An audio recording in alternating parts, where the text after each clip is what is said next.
Hello my dear friend, welcome back to on channel. तो आज की इस वीडियो में हम करने वाले एक नए टॉपिक के बारे में, जो है टाइप्स ऑफ कॉस्टिंग। कॉस्टिंग के कितने टाइप होते हैं, किस किस तरीके से हम कॉस्टिंग को कर सकते हैं। फर्स्ट है मार्जिनल कॉस्टिंग, जिसको हम वेरिएबल कॉस्टिंग के नाम से भी जानते हैं और टेक्निक ऑफ कॉस्टिंग के नाम से भी जानते हैं। जो मार्जिनल कॉस्टिंग है, कॉस्टिंग की क्या है, एक टेक्निक है, यानी कि ये मेथड नहीं है। कई बार क्वेश्चन आता है एमसीक्यूज में, बहुत सारे ऑप्शन आते हैं जिसमें लिखा जाता है मार्जिनल कॉस्टिंग। तो मार्जिनल कॉस्टिंग जो होती है वो मेथड नहीं होती, मार्जिनल कॉस्टिंग जो होती है वो एक टेक्निक होती है कॉस्टिंग की। ओनली वेरिएबल कॉस्टिंग, यानी कि direct material, direct labour, other direct expenses and the variable overheads are allocated to product without taking into account fix cost. यानी कि अगर हम बात करते हैं मार्जिनल कॉस्टिंग की, तो मार्जिनल कॉस्टिंग के अंदर सिर्फ और सिर्फ वेरिएबल कॉस्टिंग का यूज़ किया जाता है या डायरेक्ट कॉस्टिंग का यूज़ किया जाता है, डायरेक्ट मेथड का यूज़ किया जाता है, फिक्स कॉस्ट को कंसिडर नहीं किया जाता।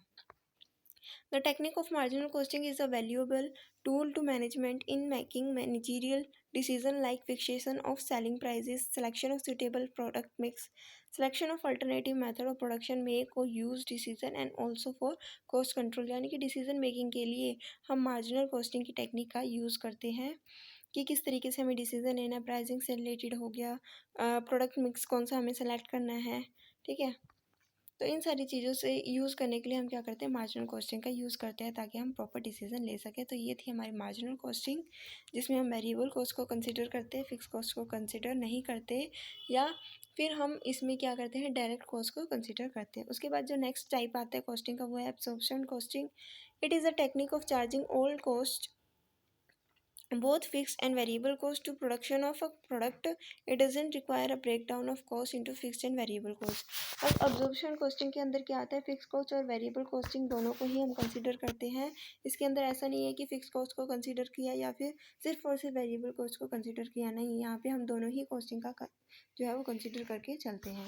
उसके बाद थर्ड आती है हमारी हिस्टोरिकल कॉस्टिंग। हिस्टोरिकल कॉस्टिंग क्या होती है, accounting is done in terms of actual cost and not in terms of pre determined और स्टैंडर्ड कॉस्टिंग। यानी कि जो हम अकाउंटिंग करते हैं वो एक्चुअल कॉस्टिंग के बेस पे करते हैं, ना कि प्री डिटरमाइंड या फिर स्टैंडर्ड कॉस्टिंग को कंसिडर करते हैं। It is not useful in price quotation and production planning. यानी कि प्रोडक्शन प्लानिंग या प्राइस क्वाटेशन में इसका यूजफुल नहीं किया जाता, क्योंकि हिस्टोरिकल कॉस्टिंग होती है, जो एक्चुअली में कॉस्ट अराइज हो चुकी है उसी को हम अकाउंट्स में मेंशन करते हैं, या फिर जो प्रॉफिट हमें होने वाला है उसको हम कंसिडर नहीं करते।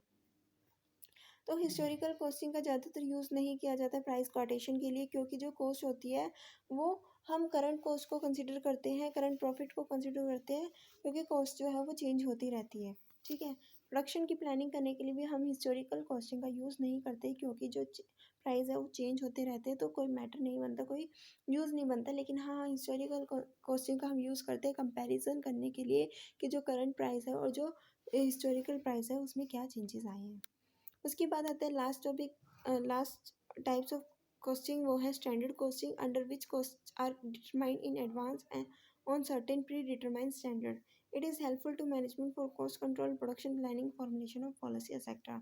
यानी कि स्टैंडर्ड कॉस्टिंग का यूज़ किया जाता है प्री डिटरमाइंड कॉस्ट को पहले से ही डिटरमाइन करने के लिए, कि अगर हम प्लानिंग कर रहे हैं यानी कि प्रोडक्शन प्लान कर रहे हैं, तो किसी भी चीज़ की प्रोडक्शन कर रहे हैं तो हम एस्टिमेट लगाते हैं कि इसकी प्रोडक्शन में इतना जो है वो फाइनेंस इतनी कॉस्ट आ जाएगी, क्योंकि हमें कॉस्ट भी क्या करनी होती है, फाइनेंस भी अपने पास रखना होता है ताकि हम उसकी पेमेंट कर सकें कोई भी पॉलिसी वगैरह बनाने में। तो हम यहाँ पे क्या करते हैं, पहले से ही प्री डिटरमाइन कर लेते हैं कि कितनी कॉस्ट आएगी। तो ये थे हमारे टाइप्स ऑफ कॉस्टिंग, जिसमें हमने पढ़ा मार्जिनल कॉस्टिंग के बारे में, एब्जॉर्प्शन कॉस्टिंग के बारे में, हिस्टोरिकल कॉस्टिंग और लास्ट है स्टैंडर्ड कॉस्टिंग। आई होप कि आपको ये टॉपिक अच्छे से क्लियर हो गया होगा, अच्छे से टॉपिक समझ में आ गया है। कहीं अभी भी कोई डाउट है किसी भी तरीके का, तो आप कमेंट बॉक्स में कमेंट करके आप पूछ सकते हैं, ताकि आपके डाउट जो है वो ईजिली जो है वो सॉल्व हो सके। और किसी और टॉपिक से रिलेटेड आप वीडियो चाहते हो तो कमेंट सेक्शन में वो भी कमेंट करके बता सकते हैं। Thanks for watching. वीडियो अच्छी लगी तो वीडियो को लाइक शेयर और सब्सक्राइब करना मत भूलिएगा।